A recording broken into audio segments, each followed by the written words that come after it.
Geologic time. James Hutton was a physician and naturalist and became interested in geology and geologic time. He hiked around Scotland looking at rocks and came up with some of the big ideas in geology. This was like in the mid to late 1700s. And because of his big ideas of geologic time and his observation skills, he's he's known as the father of modern geology.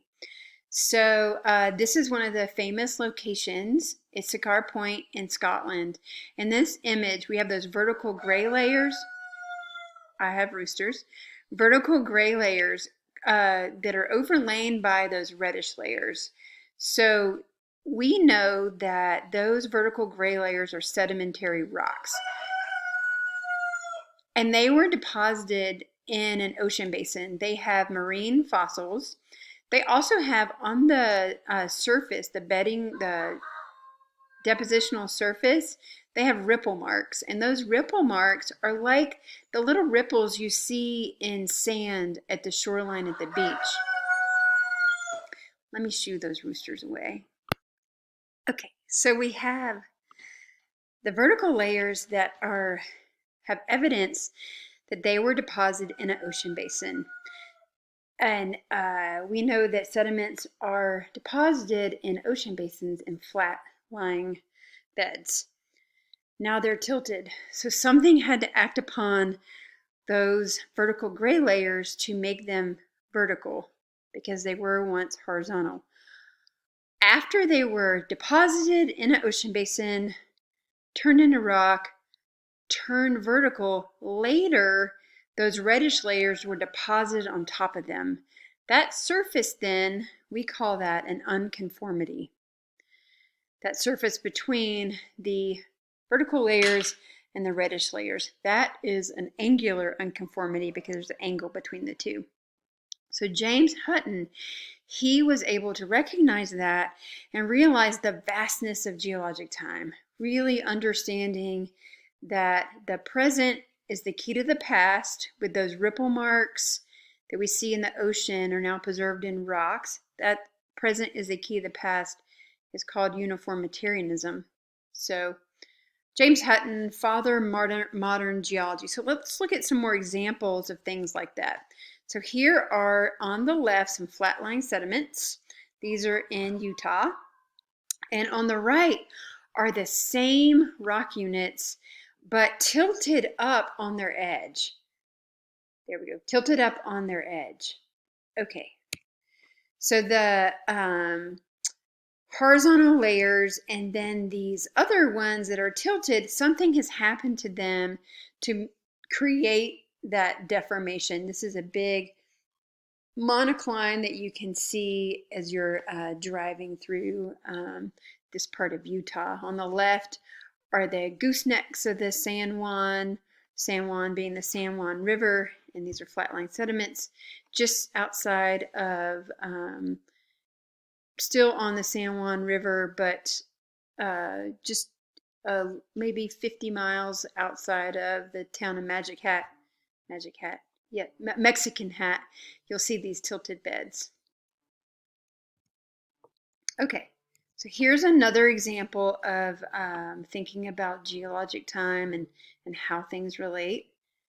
So younger rocks and features can cause changes along contacts with older rocks. So in this example, we have two examples. On the left, this is a dark dike. So a dike is an igneous intrusion, and it was molten. It was lava, or magma, excuse me. It was magma, liquid rock. And it intruded into these older gray rocks. So this line here is called a contact between the dark dike and the gray rocks. And where it's kind of pinkish in here, that's a baked zone. So the magma cooked some of that older gray rock along the edges. In this example on the right, we have the older rock. Here's this orange, maybe it's like a sandstone.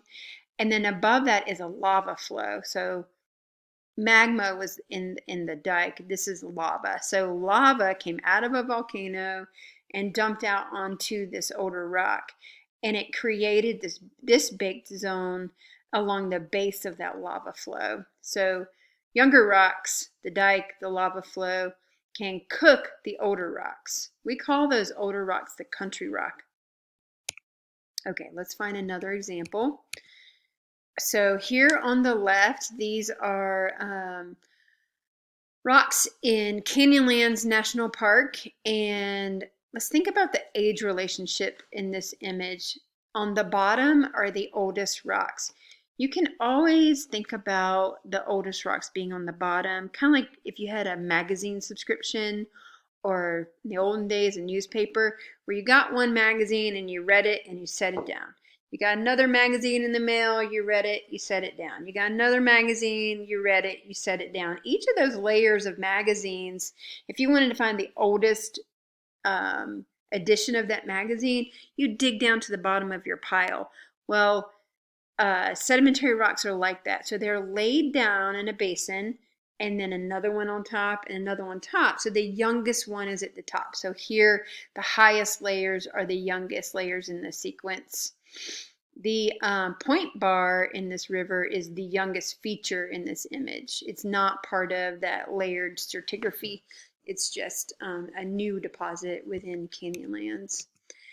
Here are the same rocks, same formation, just in a different location. These are further to the south, and these same formations have been tilted up on their sides, and this is closer down towards the Grand Canyon in Arizona, and they are deformed. So that tilt means that there's been deformation, and they are something had to act upon them. And we are going to go over plate tectonics and mountain building in the next couple chapters, and so we'll see what that means, like what it means to be tilted like that, or how they may have gotten tilted. Okay, landscapes. So we can look at the age of rocks and how they relate to each other. We can also look at landscapes. So the first one here is a river. So here's a river, and up above that is a terrace. Most river terraces form before erosion down to the present level. What does that mean? So the river is eroding this channel. Rivers are always kind of digging down into their channel. And up above it is a terrace that probably represents the old elevation of the floodplain. So the new floodplain is this grayer area where if this river left the channel, it would flood this area here. Probably sometime in the past, this old terrace was the elevation of the floodplain. Another example is that of developing soil. So soil takes time. So a surface that has thick layer of soil on it is going to be older than a surface that has less soil. So in this example, well-developed soil on the top, no soil in the bottom. That well-developed soil is on a surface that is older than the valley floor that has no soil. Soil development can really vary also, though, depending on climate or vegetation or the source of the soil. But in general, all things being equal, in the same location, a well-developed soil is going to be on an older surface than the less developed surface. In geologic time, we're going to look at it in three ways. We can witness an event, and so we'll know exactly what time and the rate at which an event occurred. So that would be a direct witnessing and noting of an event. We can also look at historic data, any kind of record through history. We can use that. There's often records of volcanic activity or earthquakes or meteorite impacts. We can look through historical records and find out when something occurred. Another way is through relative dating, and this one, it would be saying, like, Laura is older than I am. That's me. And so that's our relative age. Or we could do the math on that and see that I'm like the age of your mom. So the we would talk about one layer or an event in geology happening in relation to another one, but not putting a number on it. How we get a number is through figuring out the isotopic age. And isotopic age is something done by knowing the rate of radioactive decay of unstable isotopes. So we would say a radioactive age or a isotopic age or absolute age. We put a number on when a mineral crystallized and when that isotope started to decay.